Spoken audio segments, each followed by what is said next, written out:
But I did want to say about this floor again, in consideration of type of cement and cement content, cement and or concrete content, that this may be rubber, for maybe rubber as well.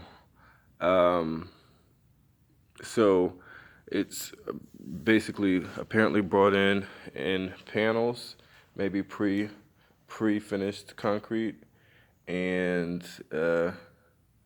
brought in here in, quote, for lack of a better term, perhaps panels.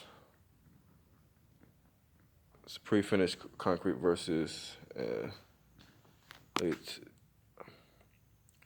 done in on site, or it could be done on site, and I'm pretty sure it's rebarred,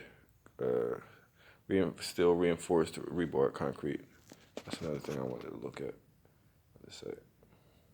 Check me out, www.dcwdcw.com.